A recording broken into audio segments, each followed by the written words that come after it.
This story right here was tagged to me on Facebook. And let me tell you something right now. This story is absolutely insane.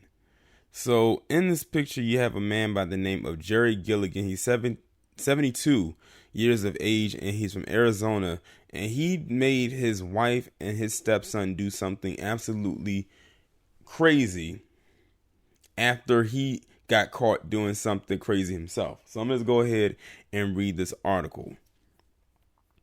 An Arizona man who forced his wife to have sex with her 11-year-old son has been found guilty of kidnapping and torture. Now, mind you, this is the wife's biological son. This isn't like a stepson or anything like that. This is the child that she pushed out of herself. Jerry Gilligan, age 72, was convicted on Monday of sexual conduct with a minor, aggravated assault, and sexual exploitation of a minor. During his trial, the jury had to watch a stomach-churning video he made of the two performing sex acts on each other and on himself. The Deputy Mojave County Attorney Jacob Coate told the court that on September 14, 2016, the boy's mother caught her husband sexually assaulting his stepson in a backyard shed. He then held the two prisoners in their home, tying them up with rope, chains, and duct tape and beating them with a taser, knife, and a wooden rod. Gilligan also shaved their hair off and poured battery acid in his wife's eyes. The alarm was raised 3 days later when he took them to the hospital and the mother asked staff to call the police. Gilligan's attorney, Sandra Carr, tried to argue the mother, who was then 39, was a gold digger taking advantage of a lonely and elderly man, claiming he bought her a home, car, and a motorcycle. If you don't get the fuck out of here.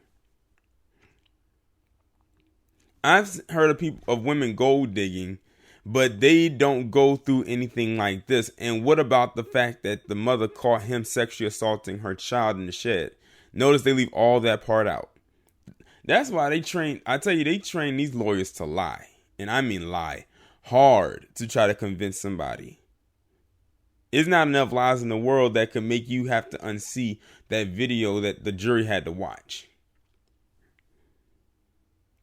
She also argued that nurses found no physical injuries or marks on the boy's wrist or ankles, indicating that he had been tied up, and questioned why the mother didn't use the computer or any other devices in the home to call for help. Carr also claimed that the woman recalled police back to the home after an initial search and that they found more evidence the second time, suggesting that the mother had staged some of it. Gilligan, who is a convicted murderer, will be sentenced on December 5th. Now, amazing that this attorney left that part out. In February of 1988, he was arrested and sentenced to life in prison for the slaying of his own stepfather 8 years earlier. So that was in 1980. He was released from prison in October 2014, and it looks like he's headed right back there for this right here. Like they say, a tiger never changes his stripes, a leopard never changes his spots, and a murderer never changes their ways. Like they said, this guy killed his stepfather in 1980. Why they decided to release him, I don't even know. Like I said, when you release somebody like that back out into society, especially for doing something like that, it's a reason why they give them a life sentence, because there's a chance that they'll do it again. Look at what this guy did here. And that lawyer, that attorney, that person ain't shit. Like, they tried to find any way to try to get their client off, but specifically left out the fact that this guy was a convicted murderer. I do not believe one word that is coming out of that lawyer's mouth. They only doing this because they have to get paid. They're going to get paid regardless. But they're trying to, make a very good case claim for their client. And every last claim that they're making is falling flat as far as I'm concerned. But yeah, this guy is extremely, and I mean extremely, sick in the head. He's definitely demonic by all counts. Like anybody that can do something like that. And he did this because the wife caught him in the act sexually assaulting her son, and then forced her and her son to perform sexual acts on each other. Crazy.